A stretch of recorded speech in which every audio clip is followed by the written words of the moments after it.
കഴിഞ്ഞ 150-ാമത്തെ എപ്പിസോഡിൽ ജോൺ 13-ാമൻ മാർപ്പാപ്പയുടെ കാലത്തെ സംഭവങ്ങളാണ് നമ്മൾ ചർച്ച ചെയ്തത്. അത് പ്രത്യേകതയുള്ള ഒരു നമ്പറുമായിരുന്നു. ആകെ 266 മാർപ്പാപ്പമാരുള്ളതിൽ നേരെ മധ്യത്തിൽ നിൽക്കുന്ന 133-ാമത്തെ മാർപ്പാപ്പയായിരുന്നു ജോൺ 13-ാമൻ. ജോൺ 13-ാമനും 8 മാർപ്പാപ്പമാരും കത്തോലിക്കനായ എന്നെ സംബന്ധിച്ചിടത്തോളം കത്തോലിക്ക സഭയ്ക്ക് നാണക്കേടുണ്ടാക്കിയ മാർപ്പാപ്പമാരാണ്. ഒരു 18 വർഷക്കാലം പേപ്പസിയെ അതിൻ്റെ വലിയ അധപ്പതനത്തിലേക്ക് നയിച്ചു ആ 8 മാർപ്പാപ്പമാർ. കൊല്ലുക, കൊന്ന മാർപ്പാപ്പയെ ശവപ്പെട്ടി തുറന്ന് വിസ്തരിക്കുക, ടൈബർ നദിയിൽ ഒഴുക്കി അഴുക്കുക, മാർപ്പാപ്പയെ വലിച്ചഴയ്ക്കുക, വിഷം കൊടുക്കുക, ഇങ്ങനെ 8 മാർപ്പാപ്പമാരുടെ കാലം വളരെ ദുരിതപൂർണമായൊരു കാലമായിരുന്നു. ജോൺ 13-ാമൻ മാർപ്പാപ്പ മാത്രമല്ല, അദ്ദേഹത്തിന് 2 കസിൻസും മാർപ്പാപ്പമാരായി. പിന്നീട് മെഡിച്ചി കുടുംബത്തിൽ നിന്ന് 2 മാർപ്പാപ്പമാർ വന്ന പോലെ ഒരേ കുടുംബത്തിലെ 3 പേർ ഇടവിട്ട് മാർപ്പാപ്പമാരായി. ഈ ഒരു കാലഘട്ടം കഴിഞ്ഞിട്ടാണ് AD 973 പുതിയ മാർപ്പാപ്പ അധികാരത്തിലേക്ക് വരുന്നത്. അതാണ് ബെനഡിക്റ്റ് 6-ാമൻ മാർപ്പാപ്പ എന്ന് പറയുന്ന മാർപ്പാപ്പ. അദ്ദേഹം റോമക്കാരനായ മാർപ്പാപ്പ 973 ജോൺ 13-ാമൻ മാർപ്പാപ്പയുടെ മരണത്തിന് ശേഷം അല്ലെങ്കിൽ കൊലപാതകത്തിന് ശേഷം ഇലക്ഷൻ വന്നു. ആ സമയത്ത് ചക്രവർത്തി ഓട്ടോ ഇടപെട്ടു. അങ്ങനെ ചക്രവർത്തി ഓട്ടോ ഇടപെട്ടിട്ട് അദ്ദേഹത്തിൻ്റെതായ ഒരു സ്ഥാനാർത്ഥിയെ കൊണ്ടുവന്നു. ആ സ്ഥാനാർത്ഥിയാണ് ബെനഡിക്റ്റ് 6-ാമൻ എന്ന് പറയുന്ന മാർപ്പാപ്പ. ഇദ്ദേഹം മാർപ്പാപ്പയെ വാഴിച്ചപ്പോൾ കഴിഞ്ഞ മാർപ്പാപ്പ ജോൺ 13-ാമൻ മാർപ്പാപ്പയുടെ സഹോദരൻ അതിനെതിരെ റിവോൾട്ട് ചെയ്തു. ആ സഹോദരൻ്റെ പേരാണ് ക്രേറ്റിയൻ എന്ന് പറയുന്ന സഹോദരൻ. ഒരു കുടുംബത്തിൽ നിന്ന് 3 മാർപ്പാപ്പമാരെ കിട്ടിയാലെങ്കിലും ആ കുടുംബം അടങ്ങി നിൽക്കണ്ടേ. 4ാമതൊരു മാർപ്പാപ്പയെ സൃഷ്ടിക്കാൻ വേണ്ടി വലിയ പ്രശ്നം ഉണ്ടാക്കി. അങ്ങനെ തെയോഫിലാക്ട് കുടുംബവും അതിൻ്റെ റൈവലായ കുടുംബവും 10-50 കൊല്ലം പേപ്പസിക്ക് നാണക്കേടുണ്ടാക്കിയതുപോലെ മറ്റൊരു കുടുംബവും ഈ പേപ്പസിക്ക് നാണക്കേടുണ്ടാക്കി. അതാണ് ഈ ക്രേറ്റിയൻ്റെ ഫാമിലി. ജോൺ 13-ാമൻ മാർപ്പാപ്പയുടെ കസിനായ ക്രേറ്റിയൻ അദ്ദേഹം മാർപ്പാപ്പയ്ക്കെതിരെ റിവോൾട്ട് ചെയ്തു.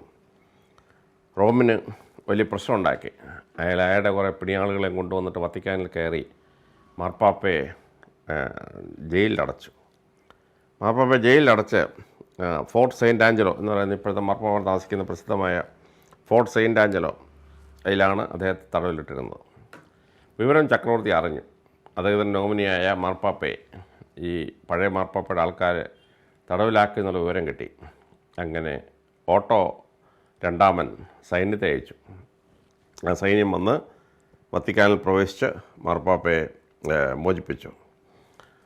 മോചിപ്പിച്ച് ഈ വിപ്ലവം നയിച്ചവരെല്ലാം അദ്ദേഹം അറസ്റ്റ് ചെയ്തു.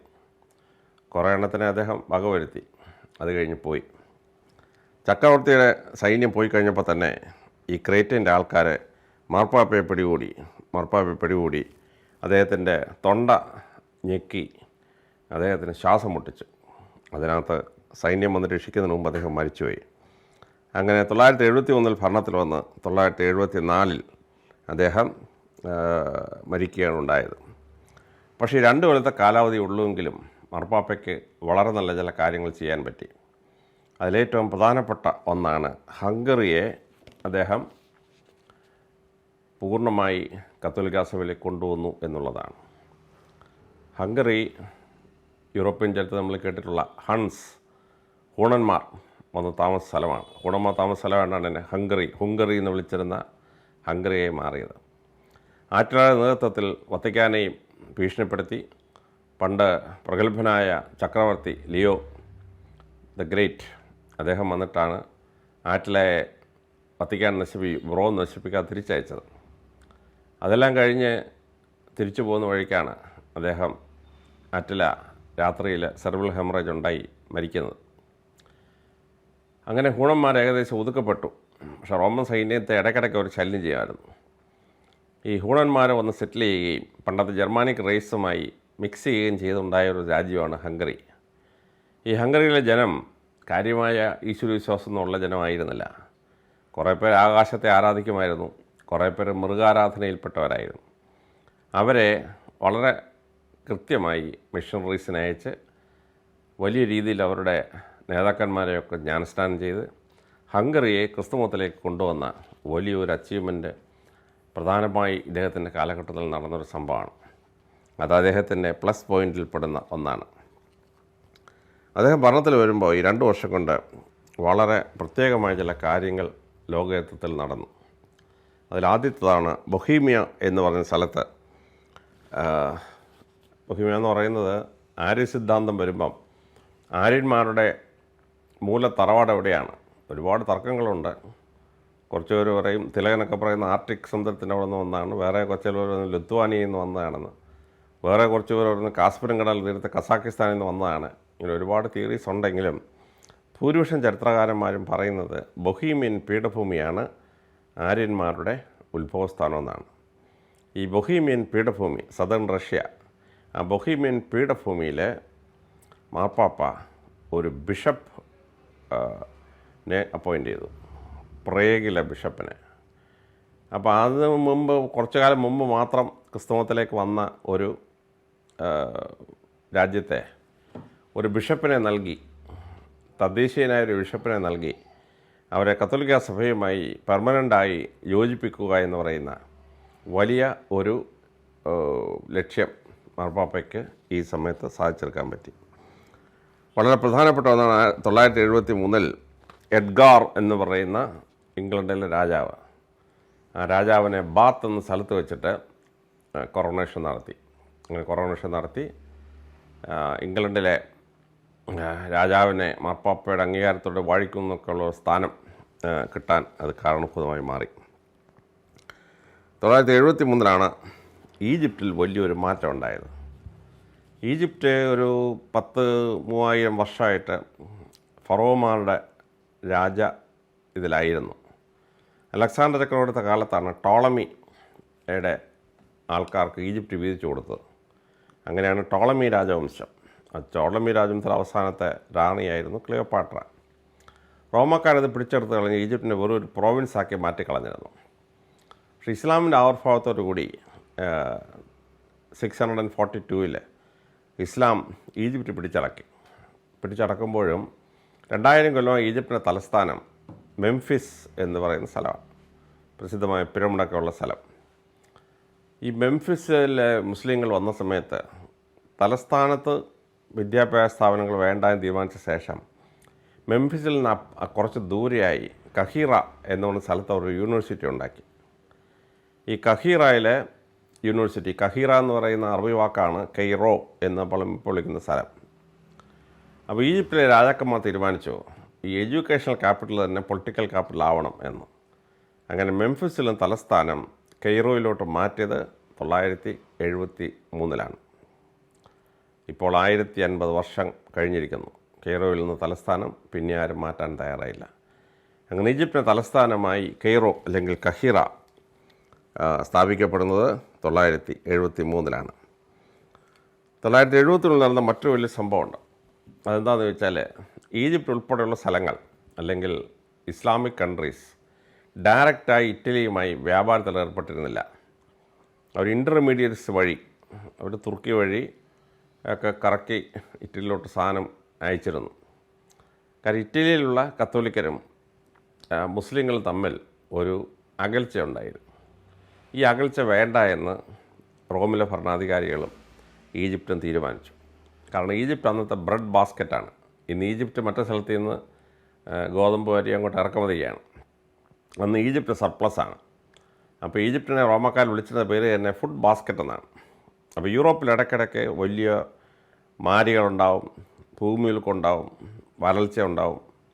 പക്ഷേ ഈജിപ്തിൽ ഈ പ്രശ്നമില്ല. നൈൽ നദിയുടെ ദാനമായ സ്ഥലത്ത് നൈൽ നദിയിലെ വെള്ളം ഉപയോഗിച്ച് അവർ കൃഷി ചെയ്യുമായിരുന്നു. അപ്പോൾ ഇതിനെ വേണം എന്ന് ഇറ്റലിക്കാർ തീരുമാനിച്ചു. ഇറ്റലി ഈജിപ്തിലെ ഫാത്തിമിഡ് രാജവംശവുമായി ബന്ധത്തിലേർപ്പെടുകയും അവർ ഡയറക്റ്റായ ബന്ധം സ്ഥാപിക്കുകയും ചെയ്തു.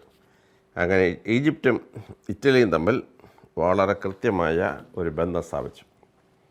1974 നടന്നത് വലിയൊരു കലാമിറ്റിയാണ്. ഇംഗ്ലണ്ടിൽ വലിയൊരു ഭൂമി കുലുക്കം ഉണ്ടായി. ഭൂമി കുലുക്കം എന്ന് പറഞ്ഞാൽ ഇംഗ്ലണ്ടും അയർലൻഡും ഉൾപ്പെട്ട മുഴുവൻ ദ്വീപസമൂഹങ്ങളും ഒരു അരമുക്കാൽ മണിക്കൂർ കിടുകിടാ വിറച്ചുകൊണ്ടിരുന്നു ഒരു ഭൂമി കുലുക്കത്തിൽ.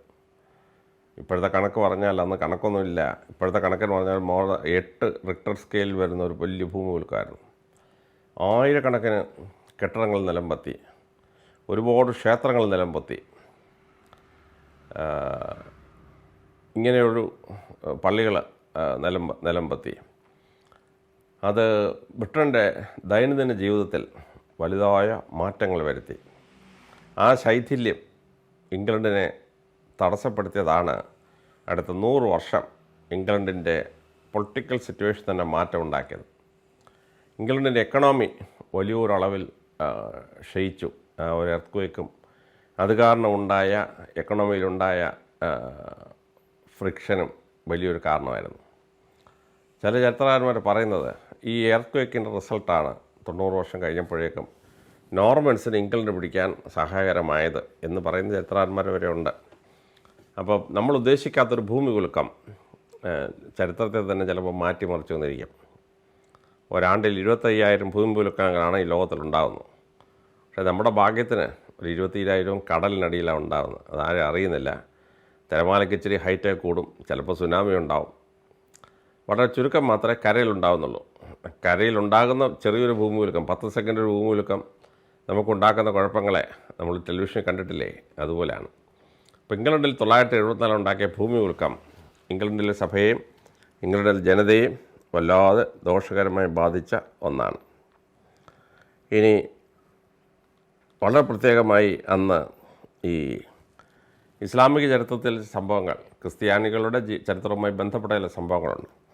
അതിലൊന്നാണ് ഷിയായും സുന്നിയും തമ്മിൽ ബാഗ്ദാദിൽ ഭയങ്കരമായ വിപ്ലവം ഉണ്ടായി.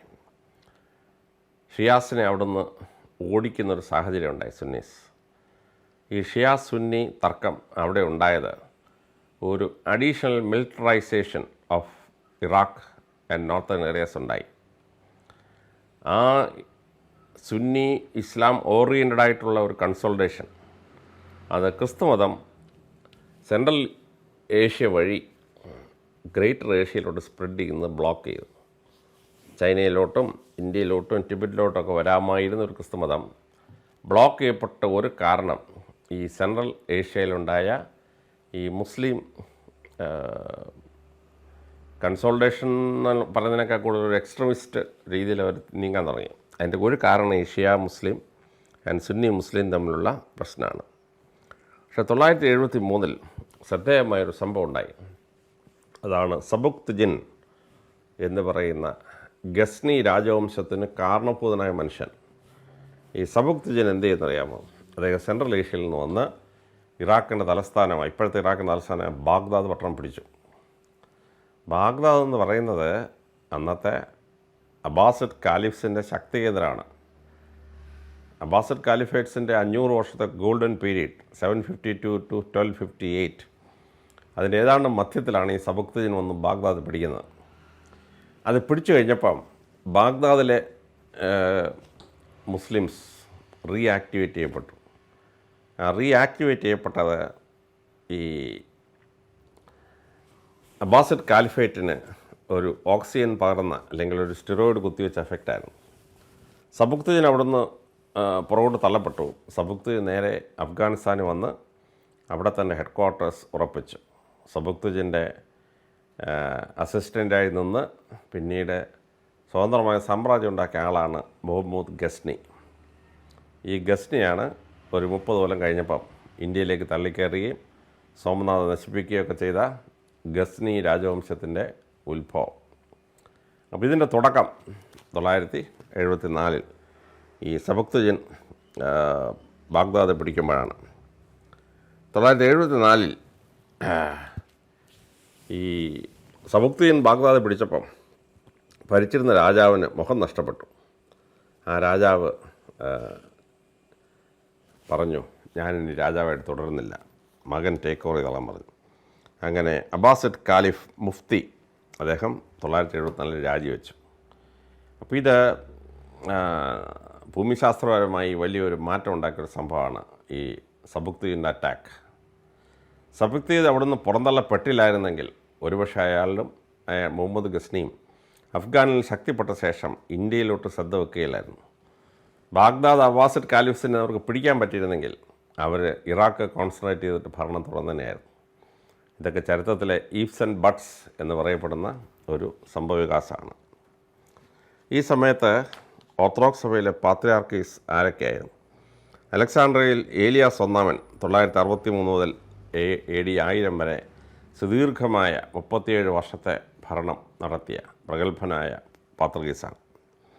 കോപ്റ്റിക് പോപ്പ് എന്നറിയപ്പെടുന്നത് പോപ്പ് മീന II 956 മുതൽ 974 വരെ. ഈ മാർപ്പാപ്പയും പാത്രികീസും ഏതാനും ദിവസങ്ങളുടെ വ്യത്യാസത്തിലാണ് മരിക്കുന്നത്. അങ്ങനെ ഏതാണ്ട് 18 വർഷം ഭരണം ഉണ്ടായിരുന്നു. അന്തോക്കിയയിൽ ജോൺ 7 സരിഗത എന്ന് പറയുന്ന പാത്രികീസാണ് 965 മുതൽ 984 വരെ. കോൺസ്റ്റാന്റിനോപ്പിൾ ബിഷപ്പിനെ പാത്രികീസാക്കിയപ്പോൾ ബേസിൽ 2 ദ ബുൾഗാർ സ്ലെയർ എന്ന് വിളിക്കപ്പെടുന്ന 970 മുതൽ 976 വരെ. ജെറുസലേമിൽ മർട്ടീരിയസ് രക്തസാക്ഷികളുടെ പാപ്പ എന്ന് വിളിക്കപ്പെട്ട മർട്ടീരിയസ് 969 മുതൽ 978 വരെയാണ് ഭരിച്ചത്. ഈ സമയത്ത് റോമൻ എംപറർ ജോൺ 1 സിമീഷ്യസ് എന്ന് പറയുന്ന ആളാണ് 969 മുതൽ 976 വരെ. അങ്ങനെ ഈ മാർപ്പാപ്പയുടെ കാലഘട്ടം 2 വർഷം ഉള്ളെങ്കിലും വളരെ ശ്രദ്ധേയമായൊരു കാലഘട്ടമായിരുന്നു ഈ മാർപ്പാപ്പയുടെ കാലഘട്ടം. ഈ മാർപ്പാപ്പയുടെ കാലഘട്ടത്തിലാണ് ഉൾറിക്കിനെ വിശുദ്ധനായി പ്രഖ്യാപിക്കുന്നത്. അപ്പോൾ ഉൾറിക്കിനെ വിശുദ്ധനായി പ്രഖ്യാപിച്ചതിന് പ്രസിദ്ധമായൊരു കാരണമുണ്ട്. കാരണം അതിനു മുമ്പ് ഒരാളിനെ വിശുദ്ധനാക്കണമെങ്കിൽ മാർപ്പാപ്പയും കൂടുതൽ ആളുകളൊക്കെ കൂടെ ആലോചിച്ച് ഒരു പ്രഖ്യാപനമൊക്കെ നടത്തും. പക്ഷേ ഈ സമയത്ത് മാർപ്പാപ്പ പറഞ്ഞു, അങ്ങനെ ഒരു മാർപ്പാപ്പയുടെ ഇഷ്ടാനിഷ്ടങ്ങൾക്കനുസരിച്ച് ഒരാളിനെ വിശുദ്ധനാക്കാൻ പാടില്ല. അതിൻ്റെ ഒരു പ്രൊസീജിയർ വേണം. ഒരാൾ വിശുദ്ധനാണ് എന്ന് ആ ആളിനെ അറിയാവുന്നവരും ആ ആളിനോട് മധ്യസ്ഥത നേടി എന്തെങ്കിലും അത്ഭുതം നടന്നവരുമായ ജനം ആദ്യം പറയണം ഇന്ന ആളിനെ വിശുദ്ധനായി പ്രഖ്യാപിക്കണമെന്ന്. അങ്ങനെ ഒരു റിക്വസ്റ്റ് വന്നാൽ ആ ആളിനെ പറ്റി സഭ അപ്പോയിൻ്റ് ചെയ്യുന്നൊരു കമ്മിറ്റി വിശദമായി പഠിക്കണം. പഠിച്ചിട്ട് വിശുദ്ധനാവാനുള്ള ക്വാളിറ്റീസിൽ നിന്ന് എതിരായിട്ട് എന്തെങ്കിലും ഉണ്ടെങ്കിൽ അത് നമ്മളിപ്പോൾ പറയുന്ന ഡെവിൾസ് അഡ്വക്കേറ്റ് ഒരാൾ ആർഗ്യ ചെയ്യും. അതിനുശേഷം തെളിവുകൾ ശേഖരിച്ച ശേഷമേ ഒരാളിനെ വിശുദ്ധനായി പ്രഖ്യാപിക്കാവൂ. ഫസ്റ്റ് പ്രൊസീജിയർ അനുസരിച്ച് പ്രഖ്യാപിച്ച വിശുദ്ധനാണ് ഉൾറിക്ക്. പിന്നീട് അതിന് ഒരുപാട് മാറ്റങ്ങൾ വരുത്തി. അതായത് 5 സ്റ്റേജസ് ആയിട്ട് ഒരാളെ വിശുദ്ധനാക്കാൻ പറ്റുള്ളൂ. ആദ്യം ദൈവദാസൻ, സർവൻ്റ് ഓഫ് ദ ഗോഡായി ഒരാളിനെ പ്രഖ്യാപിക്കും. പിന്നെ ആളിനെ അടുത്ത സ്റ്റേജ് എത്തുമ്പോഴേക്കും ആളിനെ നമ്മുടെ വെനറബിളാക്കും, ബ്ലസ്ഡാക്കും. ഇങ്ങനെ 3-4 സ്റ്റേജ് കഴിഞ്ഞിട്ടാണ് ഒരാളിനെ വിശുദ്ധനാക്കുന്നത്. അപ്പോൾ ഈ ഓരോ സ്റ്റേജിലും വളരെ കൃത്യമായ ചെക്കപ്പുണ്ട്. പിന്നീടാണ് മരിച്ച ആളിൻ്റെ ബോഡി തുറന്ന് പരിശോധിക്കണം എന്നൊരു തീരുമാനം ഉണ്ടായിരുന്നു. ജോസഫാത്ത് എന്നൊരു വിശുദ്ധനുണ്ടായിരുന്നു. ആ വിശുദ്ധൻ ജീവിച്ചിരുന്നിട്ടുണ്ടോ ഇല്ലയോ എന്നൊരു തർക്കമുണ്ടായി. അങ്ങനെ അദ്ദേഹത്തിൻ്റെ കല്ലറയെന്ന് പറയുന്ന കല്ലറ തുറന്ന് നോക്കിയപ്പോൾ അതിനകത്തൊന്നും ഇല്ലായിരുന്നു. അപ്പോൾ ഒരു രാജാവ് ഉണ്ടാക്കിയ ഒരു ഇമാജിനറി സ്റ്റോറിയിലാണ് ജോസഫാത്തിനെ പ്രഖ്യാപിച്ചതെന്ന് കണ്ടുപിടുത്തമുണ്ടായി. അപ്പോൾ ഇനി അങ്ങനെ വരാതിരിക്കാൻ വേണ്ടി ഒരു വിശുദ്ധൻ ആയി പ്രഖ്യാപിക്കണമെങ്കിൽ ആദ്യം ബോഡി എക്സ്യൂം ചെയ്യും. അങ്ങനെ ബോഡി തുറന്ന് പരിശോധിച്ചപ്പോഴാണ് 36 വിശുദ്ധന്മാരുടെ ശരീരം അഴുകാതെ ഇരിക്കുന്നത് കണ്ടെത്തിയത്. വിശുദ്ധനെ കുഴിച്ചിട്ടു, പതിറ്റാണ്ടുകൾ കഴിയും, വിശുദ്ധനായിട്ട് പ്രഖ്യാപിക്കാൻ ആരും ബോധറിയില്ല. പക്ഷെ വത്തിക്കാൻ്റെ ഈ നിർദ്ദേശം വന്നതോടുകൂടി വിശുദ്ധനാക്കണോ വേണ്ടോ എന്ന് തീരുമാനിക്കാൻ വേണ്ടി കല്ലറോളം നോക്കിയ കൂട്ടത്തിലാണ് 37 വിശുദ്ധന്മാരുടെ ശരീരം അഴുകിയിട്ടില്ല. ഗോവയിലെ ഫ്രാൻസിസ് സേവിയർ ഉൾപ്പെടെ 37 പേരെ ശരീരം അഴുകിയിട്ടില്ല എന്ന് കണ്ടെത്തിയത്. അപ്പോൾ ഇങ്ങനെ ശരീരം തുറന്ന് പരിശോധിക്കുന്നൊരു പ്രൊസീജിയറിൻ്റെ കൂടെ ചേർത്തു. പിന്നെ വത്തിക്കാൻ ചെയ്തൊരു പരിപാടിയാണ് 2 മൈനർ അത്ഭുതവും 2 മേജർ അത്ഭുതവും വേണം. മൈനർ അത്ഭുതം ഒരാൾക്ക് പടലി കഴുപ്പുണ്ടായിരുന്നു. കുറേ കഴിഞ്ഞ് അയാളുടെ പടലി കഴുപ്പ് മാറി. ചില വൈറ്റമിൻ ഷോർട്ടേജ് ഉണ്ടായതായിരിക്കാം. അപ്പോൾ ഇതെല്ലാം ഡോക്ടറെ കണ്ടു. ഡോക്ടർ വൈറ്റമിൻസ് കൊടുക്കുമ്പോൾ സംഗതി കഴപ്പ് മാറി. പക്ഷേ ആ സമയത്ത് അദ്ദേഹം ഇന്ന വിശുദ്ധനോട് പ്രാർത്ഥിച്ചിരുന്നു. അതുകൊണ്ട് എങ്കിലും ഇത് കൃത്യമായി ഉണ്ടാവണം. അപ്പോൾ 2 മൈനർ അത്ഭുതം. മേജർ അത്ഭുതം എന്ന് പറഞ്ഞാൽ കാലില്ലാത്തവരൊക്കെ കാലുണ്ടാവുക, അല്ലെങ്കിൽ ക്യാൻസർ വന്നു, ബ്ലഡ് ക്യാൻസറോ ബ്രെയിൻ ക്യാൻസറോ വന്നു, ഇൻക്യൂറബിളാണെന്ന് ഡോക്ടർ പ്രഖ്യാപിച്ചു, ആ ക്യാൻസർ മാറുക. ഇതൊക്കെയാണ് മേജർ അത്ഭുതം എന്ന് പറയുന്നത്. അപ്പോൾ 2 മൈനർ അത്ഭുതം, 2 മേജർ അത്ഭുതം വേണം. പിന്നെ വിശുദ്ധനായി പ്രഖ്യാപിക്കുന്നതിന് ഒബ്ജക്ഷൻ വല്ലതും ഉണ്ടോ? ഇപ്പോൾ കേരളത്തിൽ അൽഫോൺസ പുണ്യവതിയെ വിശുദ്ധയാക്കാൻ വേണ്ടി 30 കൊല്ലം താമസിച്ചു. കാര്യം എന്താണെന്നറിയാമോ?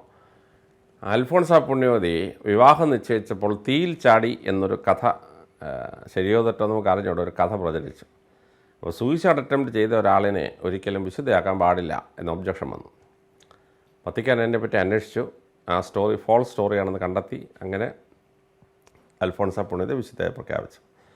അപ്പോൾ ഈ ഫോൾസ് സ്റ്റോറി ആണെങ്കിൽ പോലും അത് വെരിഫൈ ചെയ്യും വത്തിക്കാൻ. ഇത് വളരെ ശ്രദ്ധാപൂർവ്വം നമ്മൾ മനസ്സിലാക്കേണ്ട ഒരു കാര്യമാണ്. അപ്പോൾ വിശുദ്ധന്മാരെ വിശുദ്ധനായി പ്രഖ്യാപിക്കുന്ന പ്രൊസീജിയർ, ലേ ഡൗൺ ചെയ്ത പ്രഖ്യാപനമാണ് ഉൾറിക് എന്ന വിശുദ്ധനെ വിശുദ്ധനാക്കിയ സംഭവം. ഈ വിശുദ്ധനെ പറ്റിയുള്ള വിശദ വിവരങ്ങൾ നമുക്ക് അടുത്ത എപ്പിസോഡിൽ ചർച്ച ചെയ്യാം.